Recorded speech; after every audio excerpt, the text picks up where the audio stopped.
അത് ഈ ഉത്തരവിൻ്റെ അടിസ്ഥാനത്തിൽ പ്രയോജനം ചെയ്യുന്ന ടീച്ചർമാർ അത് പ്രയോജനപ്പെടുത്തിക്കോട്ടെ. ഇതിന് പ്രധാനപ്പെട്ട സംശയം, ആ തുടക്കത്തിൽ ആദ്യം അഡ്വക്കേറ്റ് ജനറൽ ഒരു ലീഗൽ ഒപ്പീനിയൻ ഉണ്ടായിരുന്നു. അന്നത്തെ ലീഗൽ ഒപ്പീനിയൻ അത് NSS മാത്രം ബാധകമായ ഒരു ഉത്തരവ് തന്നെയായിരുന്നു. അതേ ഏജ് തന്നെ വീണ്ടും അതിനുശേഷം ഹൈക്കോടതിയിൽ നിന്നൊരു കേസിൻ്റെ ഒരു വിധി ഉണ്ടായിരുന്നു. അതിനുശേഷമാണ് ഈ രണ്ടാമത്തെ ലീഗൽ ഒപ്പീനിയൻ വരുന്നത്. ഇതിലിപ്പോൾ ലീഗൽ ഒപ്പീനിയൻ്റെ ഭാഗം ശരിയാണോ തെറ്റാണോ, അല്ലെങ്കിൽ ലീഗൽ ഒപ്പീനിയൻ ഒരു മാസം മുമ്പേ ഇറക്കുമായിരുന്നില്ലേ, ഇതെല്ലാം സ്വാഭാവികമായിട്ട് പത്രക്കാർക്ക് ചോദിക്കാൻ കഴിയുന്ന ചോദ്യങ്ങളാണ്. ഞങ്ങൾ അതിലൊന്നും ഒരു അസ്വസ്ഥതയില്ല, ഞങ്ങൾക്കൊരു ബുദ്ധിമുട്ടില്ല. നിങ്ങൾ ചോദിച്ചോളൂ. ഞങ്ങൾ അതിൻ്റെ ഒരു സമയത്ത് കേരളത്തിലെ 26,000-ഓളം വരുന്ന അധ്യാപകരെ ബാധിക്കുന്ന ഒരു വളരെ തീക്ഷ്ണമായിട്ടുള്ള ഒരു പ്രശ്നത്തിന് ഗവൺമെൻറ് ഒരു തീരുമാനം എടുത്തു. അത് അവരും അവരുടെ കുടുംബങ്ങളും ഒക്കെ അത് അനുഭവിച്ചോട്ടെ. അതേക്കുള്ളൊന്നും എനിക്ക് അതിനെ സംബന്ധിച്ചോളം പറയാനില്ല.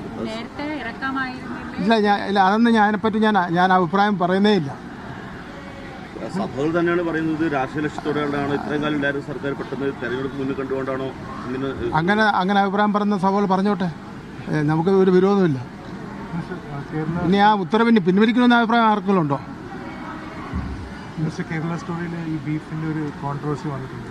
നാഷണൽ ലെവലിൽ ഡിസ്കഷൻ ആ സിനിമയെക്കുറിച്ച് ചർച്ചകൾ നടക്കുന്നുണ്ട്. കേരള സ്റ്റോറിയുടെ രണ്ടാം ഭാഗം എന്നുള്ള നിലയിൽ ഒരു ചില ഭാഗങ്ങളിലൂടെ കേരളത്തിൽ പ്രദർശിപ്പിച്ചായി നമുക്ക് മനസ്സിലാക്കാൻ വേണ്ടി കഴിയുന്നു.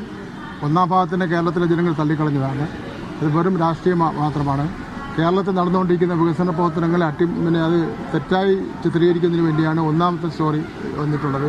എന്ന് മാത്രമല്ല, ഈ ഇന്ത്യ രാജ്യത്ത് നിന്ന് ഏറ്റവും പ്രധാനപ്പെട്ട പ്രശ്നം വർഗീയ സംഘർഷങ്ങളാണല്ലോ.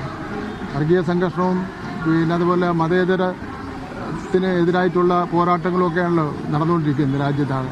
കേരളം അതിൽ നിന്നൊക്കെ വ്യത്യസ്തമാണല്ലോ. അതും രണ്ടാം സ്റ്റോറിയിൽ പറയുന്ന നുണപ്രചരണങ്ങൾ കേരളത്തിലെ ജനങ്ങൾ തള്ളിക്കളയുന്നത് മാത്രമല്ല, യഥാർത്ഥ കേരള സ്റ്റോറി ഇടതുപക്ഷ ജനാധിപത്യ മുന്നണി ഗവൺമെൻറ് നേട്ടങ്ങളെ സംബന്ധിച്ചിടത്തോളം ജനങ്ങളുടെ മുന്നിൽ പ്രദർശിപ്പിക്കും.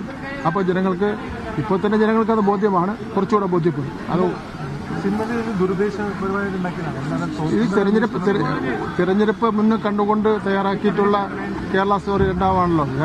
കേരളത്തിൽ നടന്നുകൊണ്ടിരിക്കുന്ന വികസന പ്രവർത്തനങ്ങളെ തെറ്റായി ചിത്രീകരിക്കുന്നതിന് വേണ്ടി മനഃപൂർവ്വം ബോധപൂർവം തയ്യാറാക്കിയിട്ടുള്ള സ്റ്റോറിയാണ്. അത് കേരളത്തിലെ ജനങ്ങൾ തള്ളിക്കളയും, അതിന് സംശയമൊന്നും വേണ്ട.